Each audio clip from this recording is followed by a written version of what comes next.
Calak kan kena balik sungai ni jauh dalam dari sini dalam setengah kilometer ada. Tinggi kolam besar. Situ boleh ke mandi? Bayar. Dah. Kami tak ada bayar. Sini. Okey, sekarang ni kita berada di Woods Resort dan kita akan menuju ke pangkalan utama. Di mana di situ ada jet dan kereta kebal.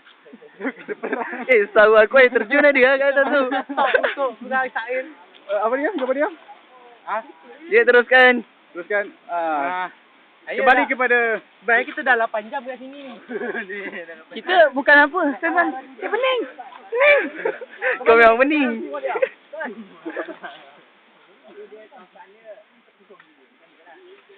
kita kembali ke Asapuri.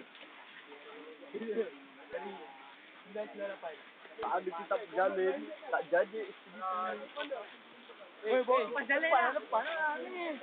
Ini lepas lah. Abang. Masuk majalah 3 mana?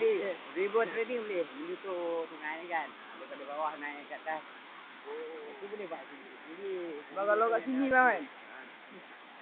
sini kan. Abang mana tu nak bangga kita lah. Yang lebih mandi puas hati lah kalau kita mandi. Ada? Kita akan jumpa je ke? Cantik. Pondok RM15. Pondok RM15 dah. RM15 je tu lah. Pondok je. Pondok pun kena bayar.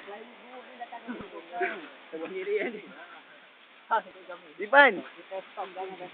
Cantik dah Man. Kita malah mana dia nak kena waterfall tu turun. Aduh.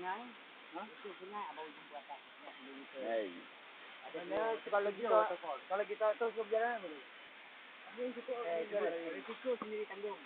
Kira had ni lah. Nak ngadu Risiko sendiri tanggung. nak cari idea saya dan sampai kau. Saya Zabah. Tak gambar. Ni lah yang belakang ni. Bukan ni lah. ada orang sewa. Kau nak tengok gambar nak akam ni? Akam dah. Rakam. 21 hingga 24. Semua camp dia punya. Korang mesti tak pernah masuk. Dia sewa the whole camp. Full camp. Itu 3 hari, 4 hari 3 malam. Hari 3 malam. Dah bayar pun 20 ribu. The whole camp. 20,000? Okey, nampaknya kita akan mandi sekarang .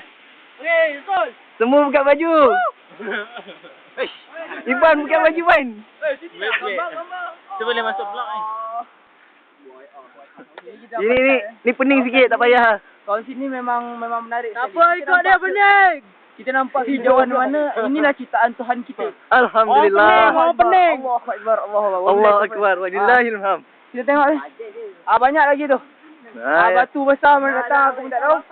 Memang ciptaan Tuhan.